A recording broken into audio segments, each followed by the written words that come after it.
Приветствую вас, драгоценные подписчики и гости моего канала.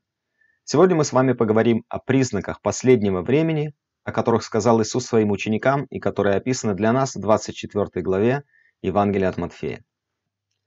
«И вышед Иисус шел от храма, и приступили ученики его, чтобы показать ему здание храма.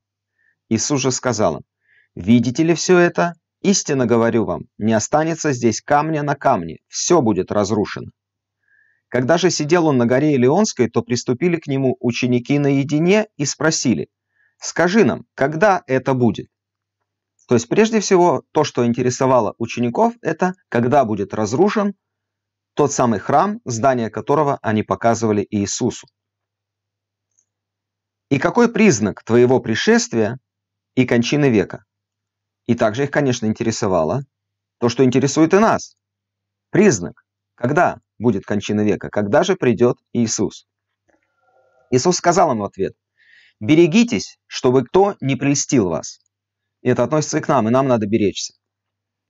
Ибо многие придут под именем моим и будут говорить: я Христос, и многих прельстят.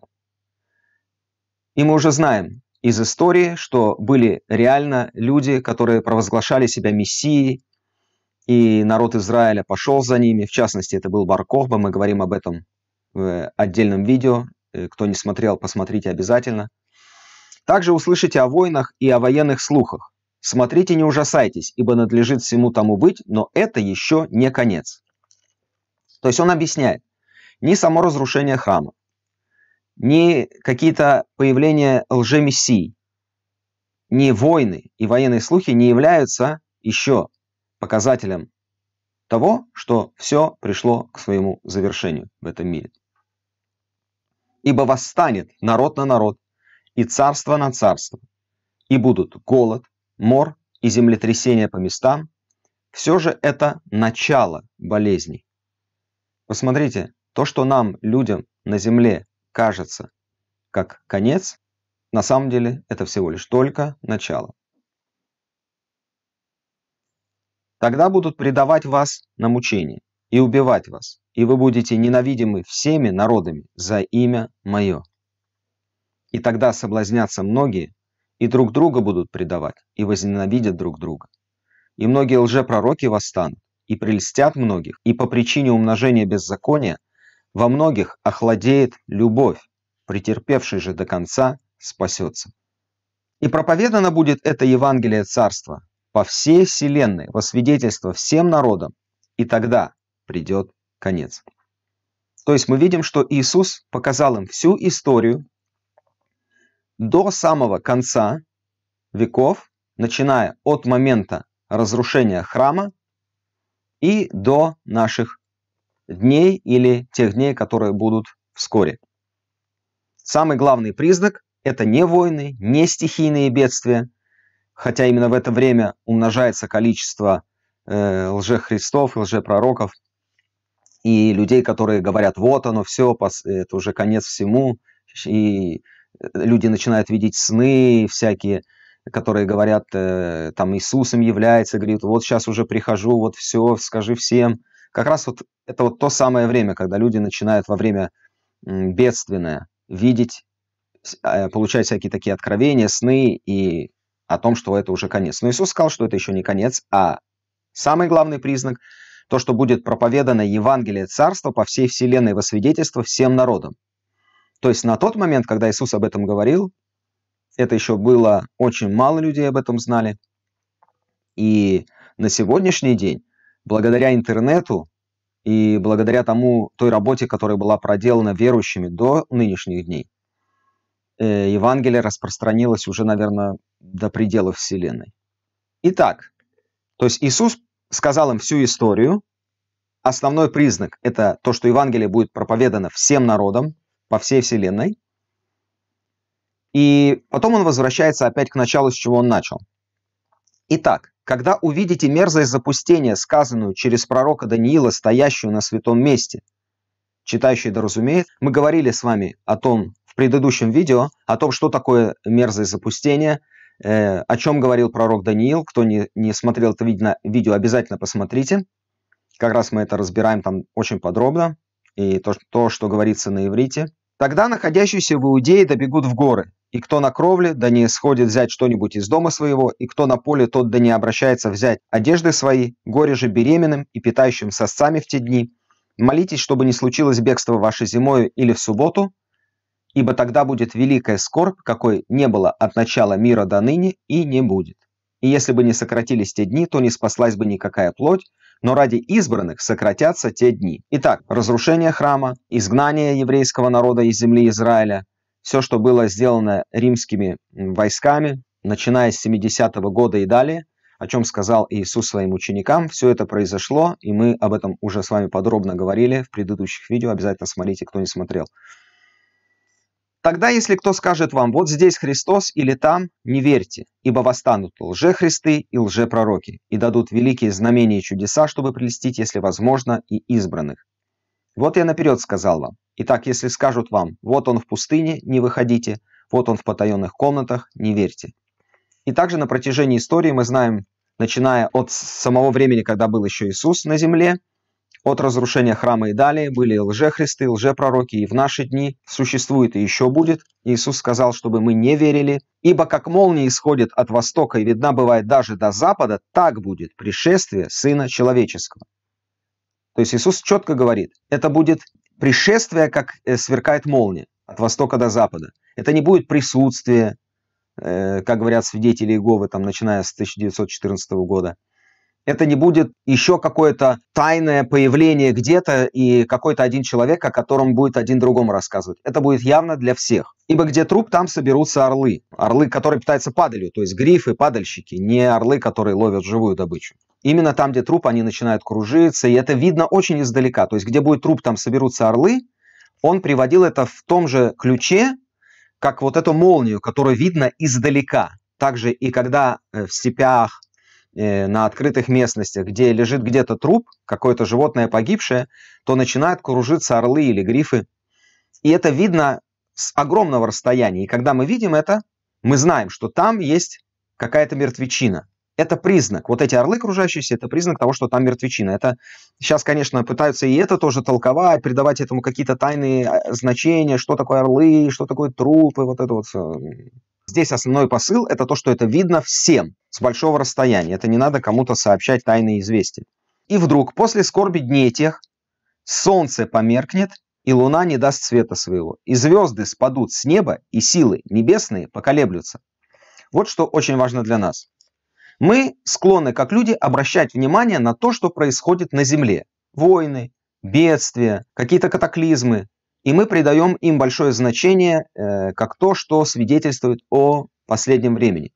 Но Иисус говорит, что свидетельством кончины века будут знамения небесные, неземные. То есть что-то, что будет происходить в космосе. И мы знаем, что Бог устроил всю Вселенную очень упорядоченно. Все работает по определенной схеме. Кометы, которые совершают какой-то свой путь, и время от времени они возвращаются опять, то есть как бы по кругу идут. Все вот как-то работает в определенном стиле.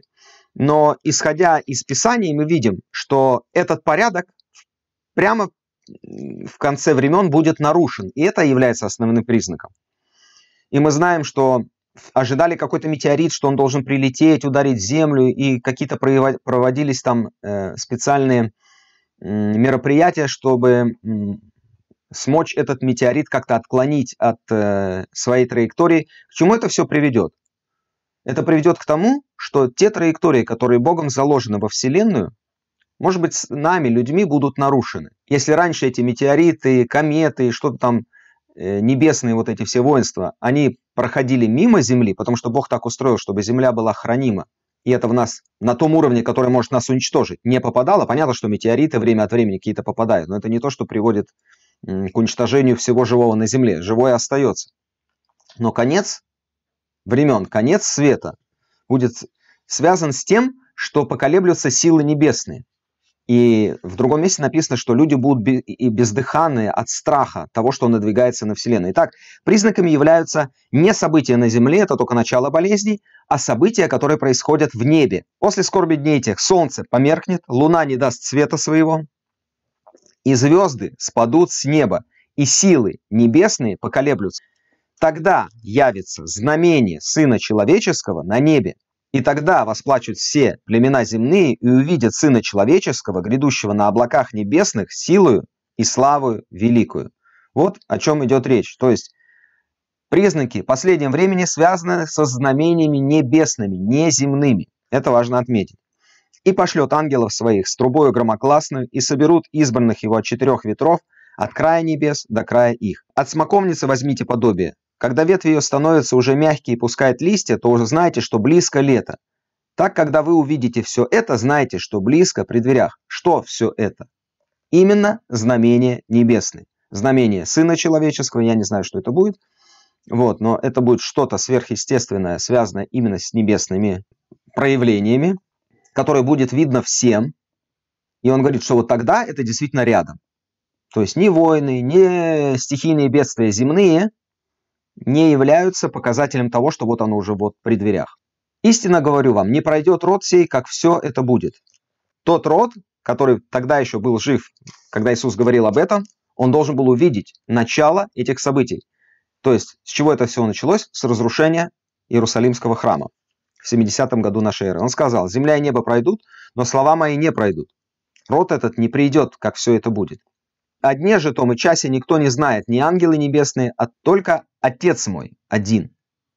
То есть все те люди, которые говорят, что Иисус им сказал, или они нашли в Библии какие-то вот цифры, какие-то подсчеты же сделали по еврейскому календарю, там по каким-то еще способам, еврейское летоисчисление, и календарь, и праздники, и то, и сё, и другое. И вот вычислили, какой год это будет, и какой... ну что так говорят. Дня ни часа не знаете, но год же Иисус не сказал, вот это мы знаем, в каком это году будет. И вот уже там... Люди вычислили, со всеми поделились и всех удивили, какой это будет год. А у Бога один день как 1000 лет как один день. Поэтому давайте не будем впадать в заблуждение и следовать за теми, которые вычислили нам уже год, когда все это произойдет. И сколько таких годов уже было, и еще будет, наверное. Бог нам открывает определенные признаки. Иисус сказал, вот когда вот это увидите, знамения небесные, вот тогда вы знаете, что близко. Но как было во дни Ноя, так будет и в пришествии Сына Человеческого. Ибо как во дни перед потопом ели, пили, женились, выходили замуж до того дня, как вошел Ной в ковчег, и не думали, пока не пришел потоп и не истребил всех, так будет и пришествие Сына Человеческого. Также в 17, по-моему, главе Евангелия от Луки Иисус говорит, приводя в пример времена Содома и Гоморры, что пришествие Сына Человеческого будет как во времена Лота. И что я хочу еще здесь отметить. Так как мы сказали, что одним из главных начальных, первостепенных признаков скорого пришествия Иисуса Христа является проповедь Евангелия до конца земли, во времена войн и бедствий внимание людей переключается на войны и бедствия, как мы все сами понимаем. И проповедь Евангелия как таковая менее распространяется. То есть в местности, где люди живут, где происходит бедствие, они как-то пытаются что-то говорить людям, чтобы они были спасены, о вере и так далее. Но это уже в основном люди, которые уже верующие. А сама проповедь Евангелия происходит в основном в мирное время и за счет успехов, а не проблем и бедствий. Вот сейчас мы по интернету говорим, навещаем на все страны, и все могут посмотреть, в зависимости от языка, даже переводчик можно включить и услышать Евангелие. Здесь то же самое, то есть он говорит, что будет во дни, как перед потопом. А мы знаем, что во времена перед потопом это было еще время, которое было после Эдемского сада. Еще все, земля была наполнена изобилием, не было еще болезней, как видимо, сильно таких серьезных эпидемий не было, стихийных бедствий не было. Люди, конечно же, друг друга убивали, и зло было такое, что Иисус должен был за всех этих людей умереть и свидетельствовать им, всем, которые погибли в потопе. Мы это читаем в Новом Завете, что он сошел в ад и проповедовал духом находящимся, которые до потопа были. То есть само время не связано со стихийными бедствиями. Во времена Ноя было распространение чести людей от того, что было такое изобилие, что, можно сказать, жиром бесились. Это то, что происходило в Содоме и Гоморе. То есть что там происходило? Содом и Гоморра находилась в месте, где протекал Иордан, там, где сейчас находится Мертвое море, там все орошалось благодаря Иордану. Видимо, он там разбивался на какие-то рукава, я не знаю, как это все выглядело, но там было очень большое изобилие.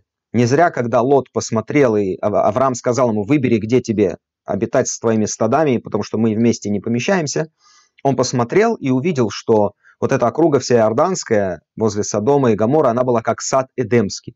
То есть там было полное изобилие, процветание. Люди ни в чем не нуждались, у них было все, что они хотят, с избытком. И это приводило вот жиру беситься, не зря есть такое выражение. Вот то, что там у них происходило. И Иисус сказал, что это будет как во времена Лота. То есть будет какое-то спокойствие от бедствий. И не зря Иисус сказал, что в час, который не думаете, придет Сын Человеческий. Потому что именно во времена бедствий люди начинают думать о пришествии. Верующие начинают говорить, вот скоро, и вот Иисус и так далее. Но во времена спокойствия люди как-то успокаиваются и забывают. Он говорит, бодрствуйте, потому что не знаете, в который час Господь ваш придет. Но это вы знаете, что если бы ведал хозяин дома, в какую стражу придет вор, то бодрствовал бы и не дал бы подкопать дома своего. Конец, погибель, вот это, которое бедствие, которое придет на весь мир, оно будет внезапно и ничего не будет предвещать, кроме предстоящих знамений небесных, как мы сказали. Когда будут двое на поле, один берется, другой оставляется, две мелющие в жерновах, одна берется, другая оставляется. То есть спасение не будет коллективным, спасение будет личным.